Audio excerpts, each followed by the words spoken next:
In today's True 911 Calls, a house fire uncovers a sinister story. Staying in the UK, on 11 May 2012, the Derby community woke up to the news that there had been a fire at a house in the Allenton area.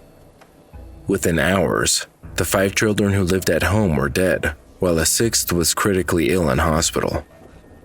The children's parents, Mick and Mairead Philpott, along with their friend Paul Mosley, stood accused of starting the fire.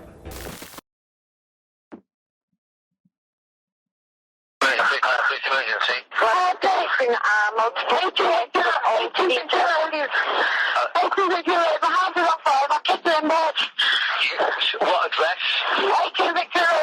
18 West Victory Road. The house is up on 18 Victory Road and the kids are inside. Okay. What's your name? Mrs. Philpott. Mrs. Philpott. How many kids are in the house, Mrs. Philpott? Where are they? 6 of them. Sorry? 6 of them. You got 6 kids in the house? Yeah. Right, where are the kids, do you know? They're upstairs in the bedrooms. We're upstairs in the bedrooms. Where's the fire? Yeah. Is that their name? Is that the front of the house somewhere? It's in the front of the house somewhere. Yeah. Can you see, are there any flames there? Oh my God, please. Alright, we've got the fire service coming on the way. Your husband smashed the bedroom window. Yes, alright. We've got the fire service on the way. I can't get out. Right, it's alright. You talk to me. The fire service are on the way. Right, I will... Hello there, Mr. Philpott. How old are the kids? Hello, can you talk to me? Talk to me. Yeah. I can't get back in the kitchen. Is it a terraced house?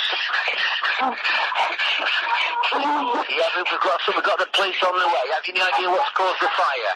I've no idea, mate. The kitchen woke up. I didn't know.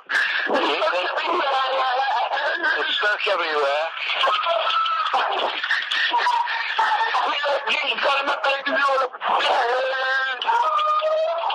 Alright, you're in the garden, are you? I'm on the back, mate. I can't get out. Okay, what's your name, please?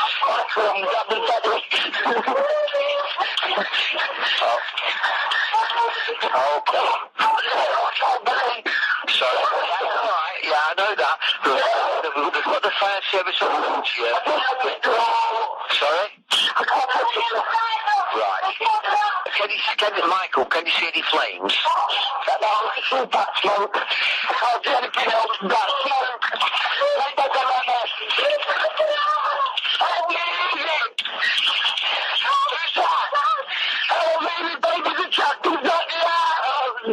Sorry. We've got people on the way. We've got the fire service on the way. No.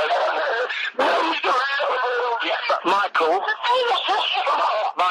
I need you to calm down and give me some advice. Michael, please help me. It's alright. If you go inside now and speak to all the police officers that are there. I'm stuck in the back because of the camera in the side of the house and the smoke goes out. Is it someone right front? Yeah, we're stuck in the back. We can't get round.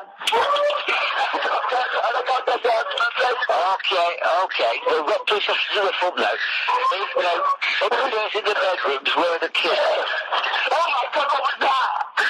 Michael?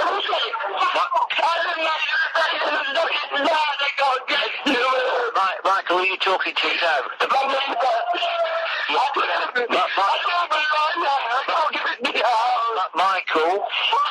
Michael, talk to me. Upstairs. Are the kids in the front or the back bedroom? Michael, are the kids in the front or the back bedroom? All of them? All of them, yeah. We just can't get in. Yeah, it's alright. surely.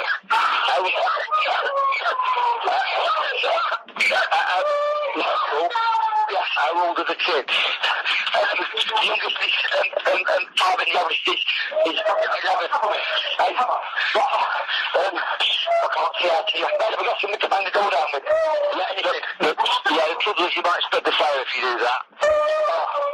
We might spread the fire if you do that. Can you go through your neighbour's property and speak to all the police officers? I'm fast under that. I can't do it. There's no noise from the children. There's no noise from the children.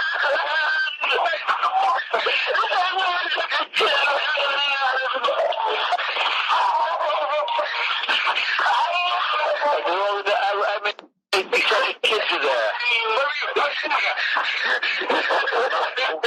Are you talking to now? I mean, they were good for me. Yeah. We can't get into the right. Okay.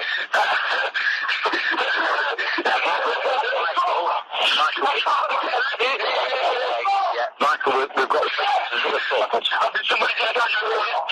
police there. I don't know. Where are you? Come here.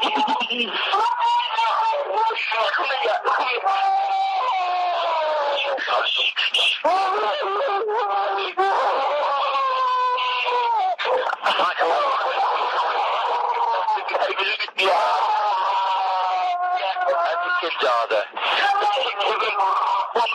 Me daughter and 5 boys. Children. Right. Everywhere. 1 girl and 5 boys. Yeah. Okay. I can't go, mate. I can't go in the bed. I can't get in the window. I can't get in. I'm spastic, but I just can't get in. Right, okay. So we have got police officers round the front. Yeah, it's not everywhere. Okay, yeah.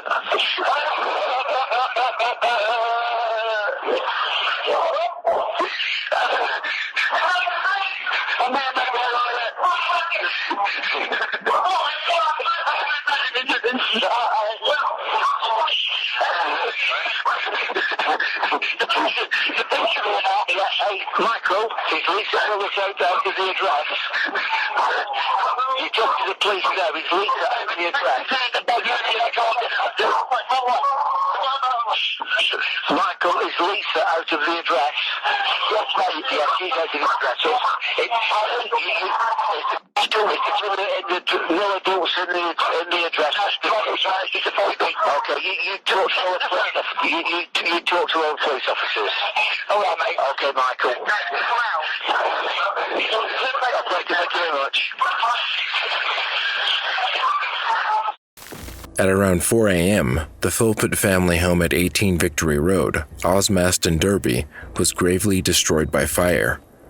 5 children, 10-year-old Jade, 9-year-old John, 7-year-old Jack, 6-year-old Jesse, and 5-year-old Jayden Philpott, who had been asleep upstairs, all died at the scene. Their half-brother, 13-year-old Duwayne Philpott, died 2 days later in hospital. According to reports, all of these deaths were caused by excessive smoke inhalation. The couple claimed that they had been asleep in the conservatory downstairs when the fire broke out. According to investigators, the fire began in the hallway below the letterbox where petrol had been poured. Police found a petrol can near Victory Road and a discarded glove which was taken in as evidence. According to police reports, the blaze was arson. More than 5,000 interviews were conducted by the officers working on the case. The police went as far as checking everyone who had bought petrol in a container within a 5-mile radius of the house in the days before the fire. Days later, the Philpotts held an emotional news conference in which they purported to describe the events concerning the fire. First of all, I want to thank my 3 oldest children because they are helping us to cope with what's going on. And then there's a young lad called Daniel Stevenson who tried to get in the house the same as myself, and Joe across the road, and the Butler brothers. And then of course there's the poor firemen, the police, the ambulances, the doctors, the nurses, literally everybody who tried to help save our children. They couldn't. Excuse me a minute.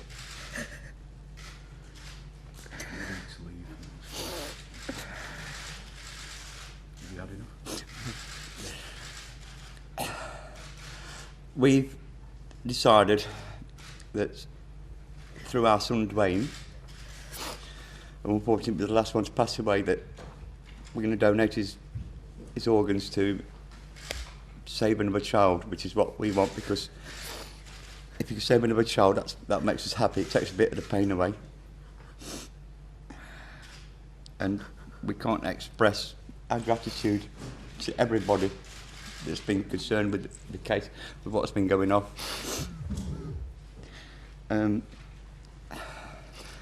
I've actually been down to our home, and what we saw, we just cannot believe it.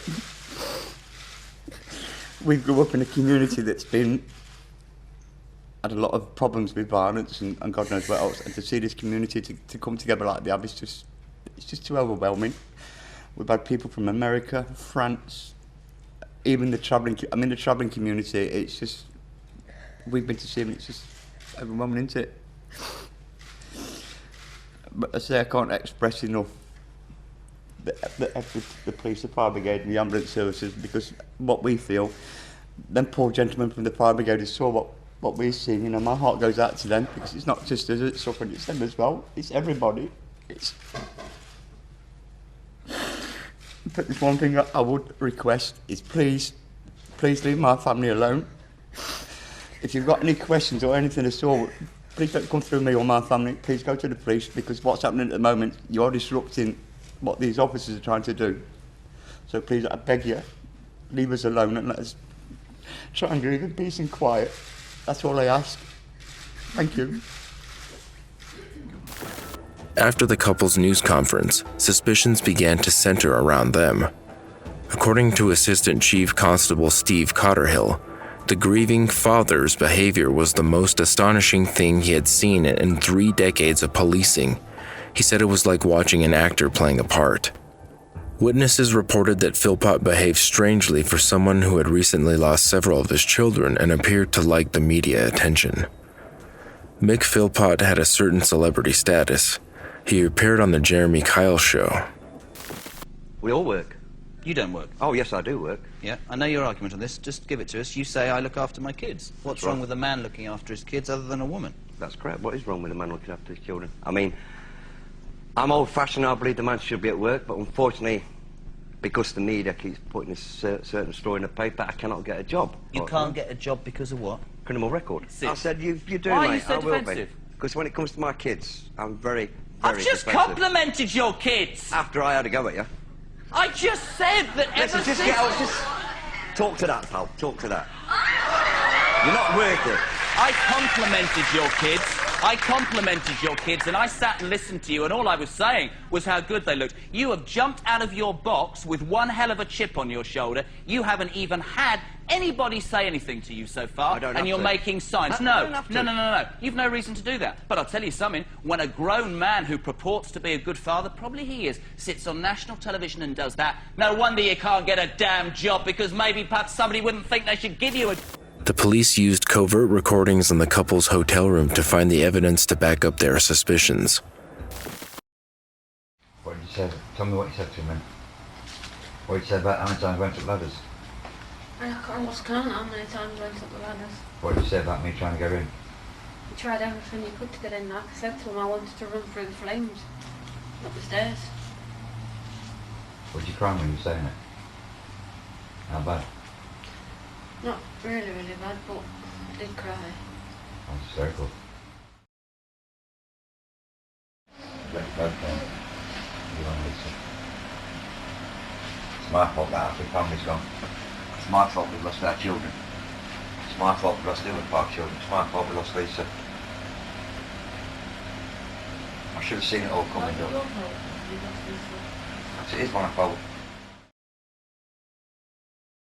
There's a fingerprint on the window. That's it. A few discrepancies. That's all it is. When we shake about, I said we were going to go out for a drive at night. I can't remember saying that. Vicky said you were stoned. That's it, brilliant. On May 29th, the couple was arrested and charged with murder. Their charges were dropped to manslaughter.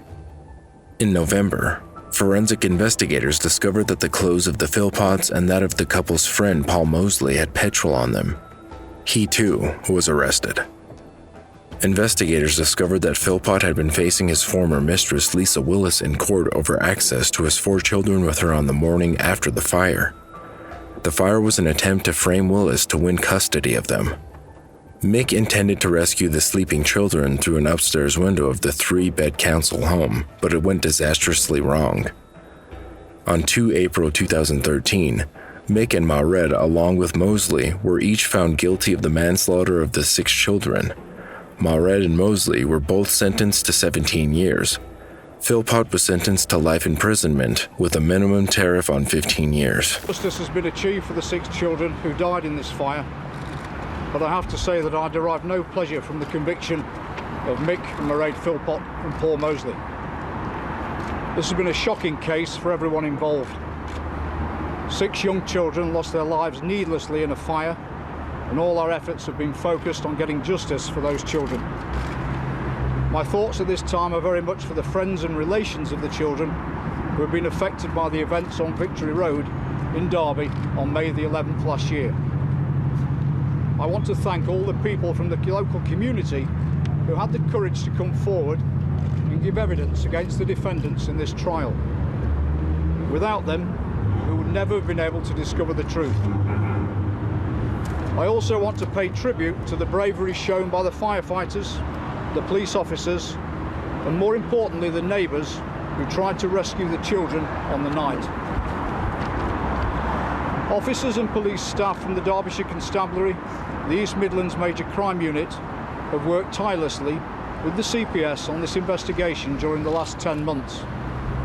This has to be one of, if not the most upsetting case any of us has ever investigated. It was a church service was held in memory of the children at the Catholic Church of St. George's in Littleover.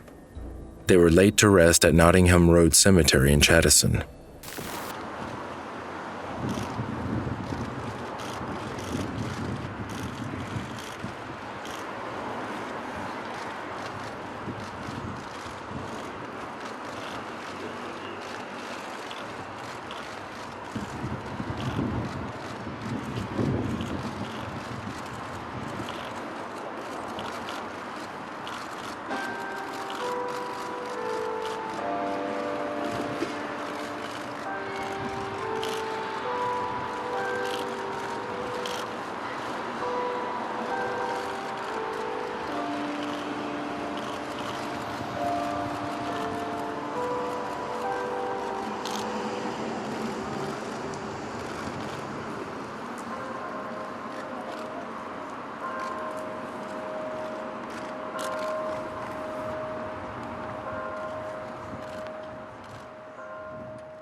Mairead was released on probation in 2020 after serving half of her sentence.